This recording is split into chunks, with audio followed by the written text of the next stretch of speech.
The government shutdown enters its second week and the finger pointing just continues. Both parties claim the other is responsible and there's no end in sight. CBS News reporter Chanel Call has the latest from Washington. As the government shutdown enters its second week, President Trump remains adamant that Democrats are responsible for the shutdown and for the potential layoffs of government employees.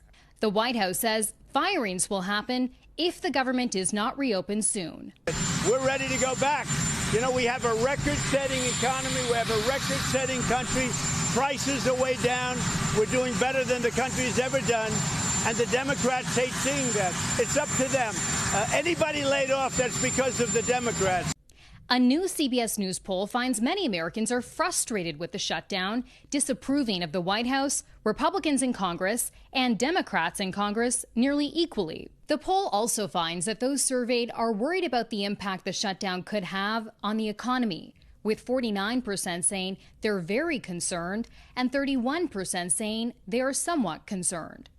On Sunday's Face the Nation, congressional leaders from both sides of the aisle blame the opposing party for the shutdown, with Democratic leaders saying they're fighting for Americans' health care and Republicans saying the Democrats are being unreasonable. We have a health care crisis in America caused by the Republicans. They've barreled us towards a shutdown because they don't want to deal with that crisis. There's probably 400 different ideas on how to fix that, but we need a little time to do it. We're not saying that we won't negotiate it. We're saying turn the lights back on in Congress.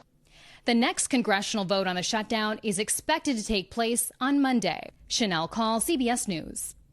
Let's talk about another consequence of the government shutdown. Families could lose access to programs like SNAP and WIC if government funding isn't sorted out. Roughly 42 million people rely on SNAP benefits to help cover the cost of groceries. Another 6 million young families use WIC programs to provide food and nutrients for their children.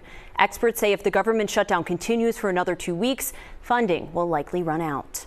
For really young children whose sole source of nutrition may be infant formula, the loss of WIC would be absolutely devastating because their families don't have other options.